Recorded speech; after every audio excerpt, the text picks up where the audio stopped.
क्या English English English लगा रखा है बे? 4 साल का था मैं जब मेरे पापा जबलपुर में किसी हलवाई के यहां काम करते थे। खुद तो कभी स्कूल गए नहीं, इसलिए अपनी गांड घिस घिस के मुझको स्कूल में भर्ती करवाया। अब कहने के लिए तो वो इंग्लिश मीडियम स्कूल था, लेकिन साले हमारे टीचर लोग खुद हिंदी में बात करते थे। हमारे स्कूल के लड़के एक दूसरे से यो व्हाट्स अप डॉग ऐसे बात नहीं करते हैं। क्या भौंक रहा है तेरा लंडा आज कर रहे हैं? ऐसे गले मिलते हैं। किसी तरह रट्टा मार मार के 10th तक पहुंचे तो पता चला कि जिंदगी में सफल होने के लिए एक ही तरीका है और वो है इंजीनियरिंग।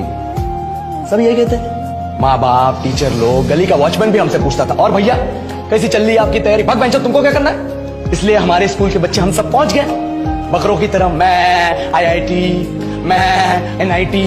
अरे जिस बच्चे ने अपने बाप को जलेबी तलते देखा है वो तो यही सोचेगा ना कि जिंदगी में पैसा ही सब कुछ है। I did not choose this engineering life, sir, and neither did this engineering life choose me. It was shoved down my throat by my teachers while my hands were tied to my back by my friends and my parents watched in silence. और English सुनेगा तू मादरचोद तो सुन।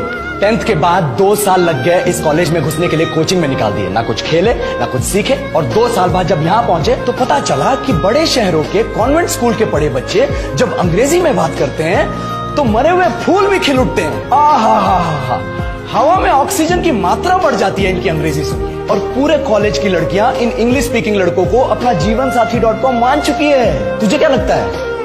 मुझे कभी लगा नहीं कि मैं अपनी अंग्रेजी पे काम करूं, अपनी पर्सनालिटी पे काम करूं। बहुत लगा। ये चूतिया इंडस वैली सिविलाइजेशन का जो एजुकेशन सिस्टम बिठा के रखे हो, जिसमें हर साल में 10 सब्जेक्ट, हर सब्जेक्ट में theory, practical, viva, lab work, external, internal, majors, minors, assignment, project, thesis, गांड मार के रखी हमारी। महीनों तक नहाना भूल जाते हम लोग और फिर हमारा परसेप्शन बना देते हो कि हम ऐसे ही रहना चाहते हैं। अब इस साल में एक बार कल्चरल फेस्टिवल आता है, एक बार, उसके लिए भी प्रोफेसर से भीख मांगनी पड़ती है। अरे बिना इंग्लिश बोले, बिना लड़कियों से बात किए कौन गांडू रहना चाहता है वैसे? पर टाइम कहाँ है कुछ सीखने के लिए? लगे पड़े हैं कोडिंग सीखने, 3 लैंग्वेज सीख रहे हैं अलग अलग इंग्लिश छोड़ के। लेकिन जब प्लेसमेंट्स की बात आई तो सबको एप्टीट्यूड चाहिए, पर्सनैलिटी चाहिए, इंग्लिश स्पीकिंग चाहिए। It is not that we can not speak English, sir. We are just very conscious of our diction and our pronunciation and we are not confident to speak in front of anyone else. If the curriculum was a little bit diverse, if the engineering colleges in our country focused on our all round development instead of functioning like a goddamn factory that is just mass producing robots by killing their dreams and handing out degrees, I would not be sitting here in this pointless HR interview, the likes of which exist only in our country.